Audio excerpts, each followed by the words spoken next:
तो इंटरनेट का कनेक्शन अगर हम लोग लेना चाहते हैं तो अब हमें आईएसपी की जरूरत पड़ती है, इंटरनेट सर्विस प्रोवाइडर की ज़रूरत पड़ती है। तो ये हमें क्या देता है, इंटरनेट की सर्विस हमें प्रोवाइड कराता है और यही हमारा आईएसपी होता है। और इसी तरह से नेक्स्ट जो है मेलिंग लिस्ट होती है। मेलिंग लिस्ट का मतलब यही होता है कि अगर आप एक से ज़्यादा ईमेल एक से ज़्यादा लोगों को अगर आप भेजना चाहते हैं तब आप किसका उपयोग लेते हैं, मेलिंग लिस्ट का आप क्या करते हैं, उपयोग लेते हैं। तो मेलिंग लिस्ट से क्या आपको पहचान हो जाती है कि आप एक साथ एक ग्रुप बना के आप डेटा को भेज सकते हैं। तो इसमें दो तरह की होती है मेलिंग लिस्ट, एक में तो रजिस्ट्रेशन करवाना पड़ता है ना, एक एनोनिमस होती है और एक नॉन एनोनिमस होती है। इस तरह से दो मेलिंग लिस्ट होती है। और इवोल्यूशन में आपको इंटरनेट का इतिहास बताना है कि कैसे उसका डेवलपमेंट हुआ, क्या हुआ, उसके बाद आर्पनेट आया, फिर ईएफ नेट आया। तो ये सब चीज़ें जैसा कि मैंने आपको नोट्स जो दिए थे वो वाली सेम बातें आपको बतानी है, जो नोट्स मैं समझा भी चुका हूँ, इनके वीडियो भी बना चुका हूँ। और इसी तरह से आर्पानेट हो गया, एनएसएफ नेट आया, 1990 में वीएसएनएल आया, एफटीपी आया, न्यूज़ ग्रुप आया, ये सारा इवोल्यूशन है, ठीक है। और इसी तरह से नेक्स्ट क्वेश्चन पे अगर हम लोग डिस्कस करते हैं तो वो है टर्म। टर्म का मतलब टर्मिनोलॉजी, जैसे हाइपरलिंक हो गया, वेब ब्राउजर क्या होता है, मॉडेम क्या होता है ना, आईएईएस क्या होता है, internet information server, TCP IP, net etiquette, ये सब चीज़ें उसके अंदर आपको बतानी है। तो ये पहला क्वेश्चन हमारा हो गया। इसमें आप लोग जो सेकंड जो है वो है ईमेल का स्ट्रक्चर। जैसे आपने पहले बताया टू क्या होता है, सीसी क्या होता है, बीसीसी क्या होता है, रिप्लाई टू क्या होता है, सब्जेक्ट क्या होता है। ये बताने के बाद जैसे मैंने आपको बताया था कि ईमेल के अंदर अलग अलग तरह के प्रोटोकॉल हो गए, जैसे X.400 आया, ये मैंने इसका भी वीडियो अलग सा प्लेलिस्ट में बना रखा है। बस जरूरत है कि वो 10-10 मिनट के वीडियो देखने की, तो उससे काफ़ी चीज़ें आपकी कवर हो जाएगी। इंटरनेट नाम से आपके प्लेलिस्ट है, इंटरनेट या IoT नाम से, तो उसमें आपके ईमेल का स्टैंडर्ड हो गया, लार्ज स्केल मैसेजिंग सर्विस हो गई, SMTP मेल भेजने के लिए आप यूज कर रहे हैं, पॉप के साथ में ये यूज में आता है। और ये ASCII प्रोटोकॉल भी है, नया वर्जन इसका ESMTP है। UUCP हो गया, यूनिक्स टू यूनिक्स कॉपी हो गया, यूनिक्स सिस्टम के साथ में काम में आता है। बेल लैब में बनाया था हनी बेल ने, और उसके बाद में जो है टेलर ने उससे बदलाव किया। POP3 मैंने आपको बता ही दिया था अभी, पोस्ट ऑफिस प्रोटोकॉल है, बकेट इन बकेट आउट बकेट, वो सब चीज़ें उसके अंदर शामिल आपकी हो जाएगी। इसी तरह से IMAP डिफरेंट टाइप्स के कंप्यूटर को जोड़ने के लिए इसका यूज करते हैं। और मिमी होता है कि अगर आप कोई अटैचमेंट भेजना चाहते हो तो नॉन ASCII फाइल अगर भेजना चाहते हो तब आप इसका उपयोग लेते हैं। ये आपका स्ट्रक्चर हो गया। अब देखिए थर्ड नंबर जो क्वेश्चन है वो है www वेब ब्राउजर और सर्च इंजन। इसके भी अलग अलग वीडियो 5-5 मिनट के मैंने बना रखे, बोर्ड वाले वीडियो है, बोर्ड पे आराम से समझा रखा है, बोर्ड पे लिख के। और www में क्या होता है कि मल्टीमीडिया, ऑडियो, वीडियो, ये सब चीज़ें हमारी शामिल होती है। और मार्क एंडरसन ने मोजेक नाम का जो है पहला ब्राउजर इसमें बनाया था, हाइपरटेक्स्ट उसमें इंफॉर्मेशन होता है। और इसी तरह से आपके ग्राफिक्स है, ईजी टू नेविगेट होता है। और आप क्या कर सकते हो, इसमें क्रॉस प्लेटफॉर्म होता है, किसी भी प्लेटफॉर्म पे आप उसे वेब डायनेमिक होता है। तो ये तो हो गया www। ब्राउजर में आप बताएंगे जहाँ पे हम लोग वेबसाइट को ओपन करते हैं वो जगह हमारी क्या कहलाती है, ब्राउजर कहलाती है। तो मोजेक हो गया, जैसे फुल कलर ग्राफिकल ब्राउजर हो गया, लिनक्स हो गया जो यूनिक्स ब्राउजर हो गया, किसने खोजा है, नेटस्केप नेविगेटर जिसको हम कम्युनिकेटर कहते हैं, ये हमारा हो गया। माइक्रोसॉफ्ट इंटरनेट एक्सप्लोरर अब तो बंद ही हो गया है, लेकिन इसके बदले माइक्रोसॉफ्ट एज आ गया है। मोजिला फायरफॉक्स है, ये सब इनके ब्राउजर के नाम। ब्राउजर के बाद सर्च इंजन, अगर आप ढूंढने के लिए अगर आप कोशिश करते हैं तो सर्च इंजन की जरूरत पड़ती है। अब अलग अलग प्रकार के सर्च इंजन है, चाहे याहू है, अल्टाविस्टा है, हॉटबॉट है, वेब क्रॉलर है, एक्साइट है, लाइकोस है, मेजिले। याहू क्या होता है, डेविड फिलो ने खोजा था इसको। और सर्च डायरेक्टरी है। इसके अलावा अगर नहीं ढूंढ पाता है तो अल्टाविस्टा ढूंढता है, इसमें स्पाइडर यूज होता है, हॉटबॉट में रोबोट यूज होता है, वेब क्रॉलर में भी रोबोट यूज होता है, सर्चिंग की तकनीक है। एक्साइट भी आप लोग यूज करते हैं, इन्फोसिक में आप रोबोट का यूज करते हैं, लाइकोस में आप 66 मिलियन पेजेस को देख सकते हैं। इसी तरह से मेजेलियन हो गया, गैलेक्सी हो गया, ये सब कुछ एग्जाम्पल हो गए जो हमारे किससे रिलेटेड है, हमारे सर्च इंजन से। नेक्स्ट जो टॉपिक है वो है हमारा वेब पब्लिशिंग है। वेब पब्लिशिंग या HTML एडिटर हो गया, और ये भी अच्छा क्वेश्चन में ही है, 4th नंबर क्वेश्चन है हमारा। इसके अंदर हमें क्या देखना है, इसमें अगर हम देखें तो सबसे पहले हमें बताना है कि हमें वेबसाइट अगर हम लोग बनाते हैं तो HTML लैंग्वेज का हम लोग यूज करते हैं, स्टैंडर्ड जनरलाइज मार्कअप लैंग्वेज इससे पहले चला करती थी।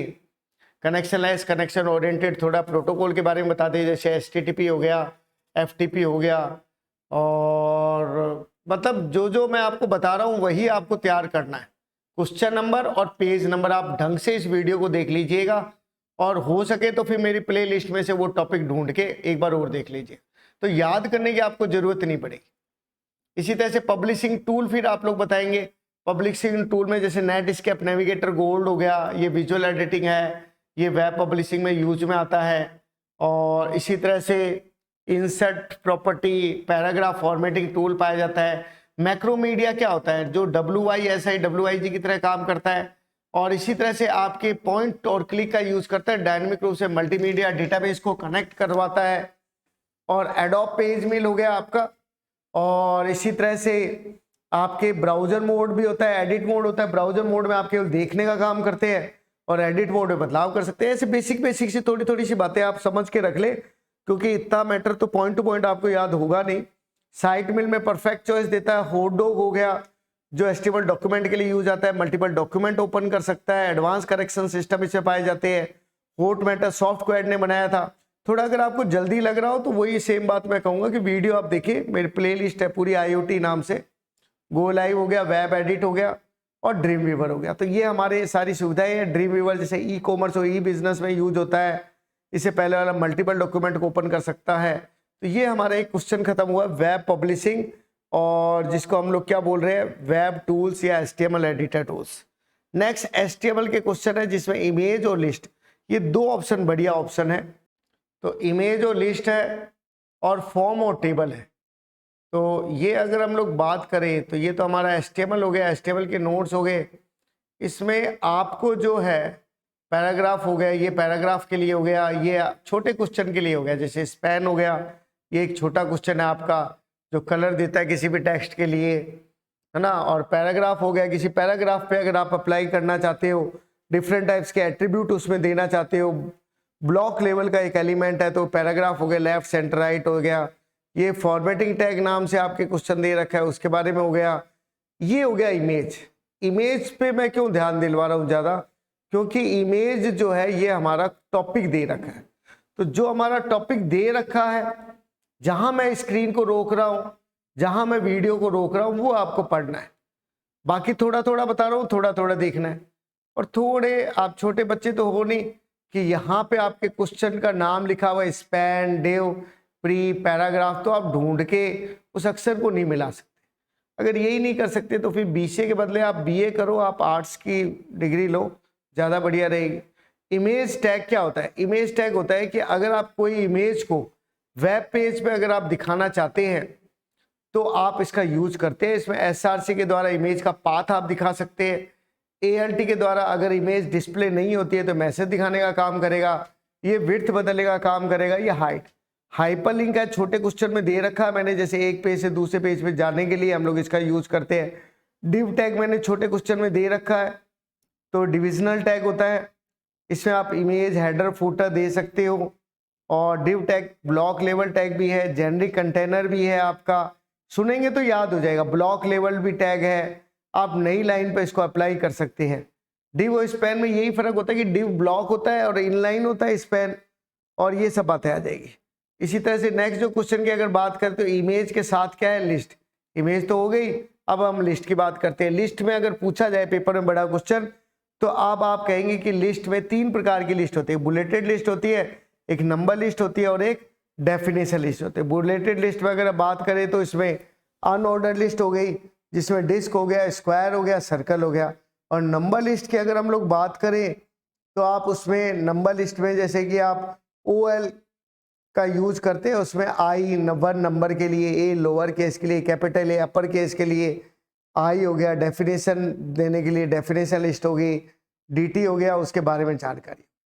अब इसका मतलब अगर आपने ढंग से मेरी बात सुनी तो मैंने ये देखो स्पैन हो गया, डिव हो गया, प्री, पैराग्राफ, टॉपिक ढूंढो और नोट्स में उस टॉपिक को ढूंढो। HTTP लिखा है, FTP लिखा है, उसको वैसे वैसा पढ़ लो आप।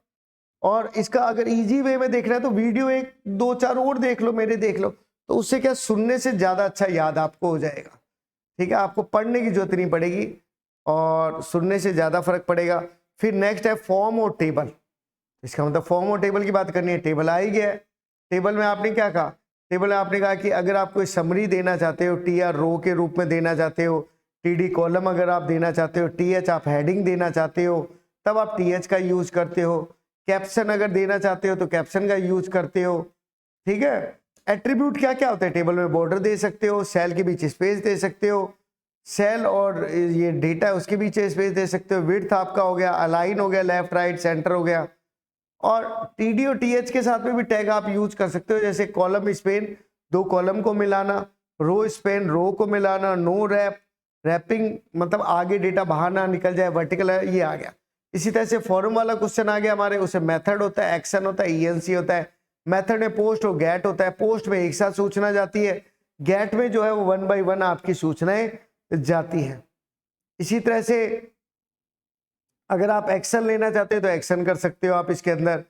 और it work as a host, और ये आप फॉर्म के एलिमेंट हो गए, चाहे इसमें रेडियो बटन हो गया 1 by 1 सेलेक्ट करने के लिए, टेक्स्ट एरिया हो गया एक से ज़्यादा लाइनों को सेलेक्ट करने के लिए, है ना, कॉलम, नेम, रो, चेक बॉक्स हो गया, रिक्वायर्ड चेक, उसमें अलाइन, चेक्ड, ये सारा क्या चल रहा है, फॉर्म चल रहा है। लिस्ट बॉक्स हो गया, एडिट बॉक्स हो गया, बटन हो गया। इसका एक बढ़िया सा एग्जांपल मैंने एक ही वीडियो में, फॉरम नाम का एक वीडियो है HTML के अंदर, उसे मैंने बढ़िया तरीके से ये एग्जांपल बना के लाइन टू लाइन समझा रखा है, जिसको आप एक एग्जांपल के द्वारा क्या कर सकते हो, वहां पर समझा भी सकते हो। तो ये हो गया, हमारे 2 क्वेश्चन हमारे कवर हो गए इसके अंदर, एक तो इमेज, लिस्ट, फॉरम और टेबल। अब नेक्स्ट जो क्वेश्चन है वो है CSS टाइप। अब अगर हम देखें तो नेक्स्ट CSS का क्या होता है और CSS के अंदर क्या क्या टाइप होते हैं। इनलाइन हो गया, इंटरनल हो गया, एक्सटर्नल हो गया। तो सबसे पहले तो CSS क्या है। CSS जो है वो एक वेब डॉक्यूमेंट है, कैस्केडिंग स्टाइल शीट में पाया जाता है। वेबसाइट को बनाना, वेब डिजाइन करना, उसको कंट्रोल करना, दूसरी लैंग्वेज को पढ़ना, इस्तेमाल करना, टाइम बचता है। प्रीलोड जो है वो आपकी फास्ट होती है, इजीली नेविगेशन होता है। तो आप ये देखोगे ना, इतने में ही आपके CSS तैयार हो जाएगा। मल्टीपल डिवाइस कंपैटिबिलिटी आती है, पढ़ने से ज़्यादा सुनने से जल्दी याद रहेगा, और ग्लोबल वेब स्टैंडर्ड इसका पाया जाता है। ये आप बेसिक बातें CSS की बता दोगे, तब उसके बाद आप क्या करोगे, CSS के प्रकार बताओगे। तो आप कहोगे इनलाइन CSS है, इंटरनल एम्बेडेड है, एक्सटर्नल है। इनलाइन में क्या होता है कि ये उसी लाइन में लिखे जाते हैं और HTML टैग का ये यूज करके और फिर उसका यूज करके बनाते हैं। और इंटरनल और एम्बेडेड की अगर हम लोग बात करते हैं तो ये सिंगल HTML डॉक्यूमेंट होते हैं, और ये जो है आपके हेड सेक्शन के अंदर इसको लिखा जाता है। और इसी तरह से अगर हम लोग आगे बढ़ते हैं, एक्सटर्नल CSS, इसे हम CSS की एक अलग से फाइल बना के फिर हम लोग उसके अंदर क्या करते हैं, इसको यूज करते हैं। तो ये H1 स्टाइल हो गया, colour blue, text align centre, colour red हो गया, ये हमारा एक लाइन का हो गया। और अगर हम दूसरी फाइल में बनाना चाहते हैं तो दूसरी फाइल में इसको भेज सकते हैं। बस ये बेसिक सी बात होगी। इसी तरह से बैकग्राउंड हमारे क्वेश्चन उसके अंदर दे रखा है, जैसे कि बैकग्राउंड की प्रॉपर्टीज, बॉर्डर की प्रॉपर्टीज, मार्जिन की प्रॉपर्टीज और लिस्ट प्रॉपर्टीज। ये तो अलग चीज है, ID, क्लास, बॉक्स, मॉडल, ये तो छोटे क्वेश्चन है ही। तो इसके अंदर बैकग्राउंड में बैकग्राउंड का कलर दे सकते हैं, बैकग्राउंड इमेज दे सकते हैं, रिपीट कर सकते हैं, अटैच कर सकते हैं, पोजीशन दे सकते हैं। तो बैकग्राउंड का कलर हो गया, ये कलर बैकग्राउंड में दे सकते हो, इमेज दे सकते हो, रिपीट कर सकते हो, X दिशा में, Y दिशा में, अटैचमेंट डाल सकते हो, स्क्रॉल बार में फिक्स है, स्क्रॉल है। और इसी तरह से ये एक एग्जांपल हो गया, जैसे background image, background repeat, background position, background attachment, चारों ऑप्शन आ गए। ये बॉक्स मॉडल हमारा एक छोटा क्वेश्चन दे रखा है साइड में, देखिए बॉक्स मॉडल, ये हमारा एक क्वेश्चन है। तो ये बॉक्स मॉडल हो गया, इसमें आप मार्जिन, बॉर्डर और पैडिंग और कंटेंट, ये तीनों चारों को मिला के आप लोग काम करते हैं, विड्थ, पैडिंग, बॉर्डर और मार्जिन। ये बॉक्स मॉडल आपका हो गया। मार्जिन में क्या हो गया, मार्जिन की अगर बात करते हैं, जैसे क्वेश्चन में मार्जिन भी दे रखा है, ये रहा मार्जिन। तो मार्जिन की अगर बात करते हैं तो मार्जिन टॉप हो गया, मार्जिन राइट हो गया, मार्जिन बॉटम हो गया, लेफ्ट हो गया। एक एग्जांपल ले लो अब बस, margin dash top, margin dash bottom, margin dash right, margin dash left, और बैकग्राउंड कलर। इस तरह से हम लोग जो है इसका यूज कर सकते हैं। इस तरह से पैडिंग में आ गए तो padding left, padding top, padding right, padding bottom, ये इस तरह से पैडिंग का आ गया। अब आ गया नेक्स्ट क्वेश्चन। देखो नेक्स्ट क्वेश्चन हमारे दे रखा है इसमें लिस्ट, तो लिस्ट को भी खत्म कर लेते हैं हम लोग। लिस्ट में स्टाइल में सर्कल हो गया, स्क्वायर हो गया, लोअर हो गया। लिस्ट स्टाइल इमेज भी डाल सकते हो, लिस्ट स्टाइल में पोजीशन में डाल सकते हो। अब देखो लिस्ट स्टाइल डैश सर्कल कर दिया, लिस्ट स्टाइल डैश पोजीशन कर दिया, तो ये लिस्ट का एक क्या हो गया, एग्जाम्पल हो गया। अब बॉर्डर का देख लेते हैं। बॉर्डर का क्वेश्चन अलग सा दे रखा है या उसके अंदर, ये देखो बॉर्डर आपका दे रखा है। तो बॉर्डर में क्या है, बॉर्डर की स्टाइल आपको याद करनी है, dotted, groove, none, dash, ridge, hidden, इस तरह से होती है। बॉर्डर की विड्थ होती है, पीएक्स, पीटी, सीएम, एएम के अंदर बॉर्डर में कलर दे सकते हैं, बॉर्डर का साइड दे सकते हैं, बॉर्डर में रेडियस दे सकते हैं। तो border style, border width, border colour, बस border top style, border top colour, border ये बॉर्डर रेडियस, ये हो गया आपका बॉर्डर के बारे में। तो ये सारे टॉपिक हमारे बैकग्राउंड हो गया, बॉर्डर हो गया, मार्जिन हो गया, लिस्ट हो गया। इसी तरह से सीएसएस के टाइप हो गए। मोस्ट मैंने किसको रखा वो आप देख लो। मोस्ट मैंने रखा है सीएसएस क्या होता है, उसके टाइप होते हैं। स्टार वाली चीज को ज्यादा बढ़िया कर लो। ये आपका हो गया छोटे क्वेश्चन में, इधर हो ही रहे हमारे साथ साथ। अब बचती है हमारी लास्ट यूनिट जावास्क्रिप्ट की। चलिए अब हमारा लास्ट क्वेश्चन है वो है JavaScript data type, operator, if else और लूप। मतलब ये समझो कि data type, operator, if else और लूप का मतलब यही हो गया, या वेरिएबल हो गए या क्लाइंट साइड, ये सब जावास्क्रिप्ट। अच्छा क्वेश्चन है, तैयार कीजिए। और बाकी चीजें ये हमारे इवेंट और इसमें आ जाएगी। अब देखिए सबसे पहले जावास्क्रिप्ट होता क्या है। जावास्क्रिप्ट जिसमें एचटीएमएल होती है, सीएसएस होती है, जावास्क्रिप्ट होती है। कैसे प्रिंट कराते हैं, इनर एचटीएमएल के द्वारा, डॉक्यूमेंट डॉट राइट, बेसिक बातें जावास्क्रिप्ट के बारे में आपको तैयार करनी है। अब वही सेम चीजें जैसे कि कमेंट कैसे करते हैं हम लोग, ये कमेंट वाली चीज हमारी आ गई। डेटा टाइप में इट हैज 3 टाइप्स हो गया आपके डेटा टाइप। अगर हो गया नंबर हो गया, स्ट्रिंग हो गया, बुलियन हो गया, अनडिफाइन हो गया, नल हो गया, ये सब चीजें आ गई। अच्छा, और उसके बाद में जावा इसके वेरिएबल में हो गया, वेर हो गया, लेट हो गया, कांस्टेंट हो गया, वेरिएबल हो गया, लेट हो गया, कांस्टेंट से आप वेरिएबल डिक्लेयर कर सकते हैं और लेट से भी कर सकते हैं, बस उसको दोबारा से रीडिक्लेयर नहीं किया जा सकता। और इसी तरह से कांस्टेंट हो गया। ये वेरिएबल के बारे में जैसे छोटा क्वेश्चन था वो ये हमारा कवर हो रहा है। इफ एल्स के क्वेश्चन क्या बन सकते हैं, इफ हो गया, इफ एल्स हो गया, लेटर इफ एल्स हो गया। इफ एल्स में देखो एचटीएमएल बॉडी स्क्रिप्ट ए मॉड्यूलस 2 आपने किया तब तो इवन हो गया, नहीं तो क्या हो गया, ओड हो गया। और इसी तरह से इफ एल्स इफ के अंदर आपने क्या लिखा, वेर इफ ए बराबर बराबर 10, 10 छप गया, 15, 15 हो गया, 20 हो गया, 20, ये लेटर इफ एल्स का हो गया। स्विच के अंदर स्विच वाला एग्जांपल, मतलब वही सेम जावा की स्टाइल से आपको एक एक एग्जांपल। लूप के अंदर लूप वाले एग्जांपल हो गए, जैसे कि 4 एक आई का लूप चला दिया 1 से लेके 5 तक, आई की वैल्यू को प्रिंट कर रहा है। वाइल के अंदर वाइल लिख दिया, वाइल आई लेस देन 15, आई बराबर 11 ले लिया और वाइल का लूप चला दिया। लेकिन टॉपिक क्वेश्चन ये करो कि डू के अंदर डू आई चला दिया, वो सेम जावा की स्टाइल से ही लिखना है। बस ध्यान ये रखना है आपको कि एग्जाम्पल तैयार कर लो, जैसे इवन नोड हो गया, लीप ईयर हो गया, फैक्टोरियल हो गया, तो बढ़िया रहेगा। फंक्शन तो कोई बात नहीं अगर नहीं भी तैयार करते। अब आपके एक टॉपिक दे रखा है, जैसे उसके अंदर एरे ऑब्जेक्ट दे रखा है, तो एरे ऑब्जेक्ट पे ज्यादा ध्यान दो। अभी देखो जावास्क्रिप्ट खत्म हो गया, डेटा टाइप आ गए थे, ऑपरेटर आपको पता ही है जो जावा में पढ़े थे वही सेम ही ऑपरेटर होते हैं। इफ एल्स हो गया, लूप हो गया, इफ एल्स और लूप के प्रोग्राम आपको देखने। अब पहला आ रहा है जावास्क्रिप्ट एरे, ये देखो यहाँ पर भी क्या आ रहा है, जावास्क्रिप्ट एरे ऑब्जेक्ट। तो एक एग्जांपल हो गया वेर ईएमपी बराबर न्यू एरे, नहीं याद होता तो मेथड तो आपको दिख ही रहे हैं, कॉनकैट हो गया, कॉपी विद इन हो गया, एवरी हो गया, फ्लॉट हो गया, है ना, फाइल, फ्रॉम, फिल्टर, ये सारे नाम याद आपको करने पड़े। और अब अगला टॉपिक देखो, वापस से उसमें जाओ, ये आपने देखा कि अगला है इवेंट है, एरे है और ऑब्जेक्ट है। डेट तो है ही नहीं, छोड़ दो।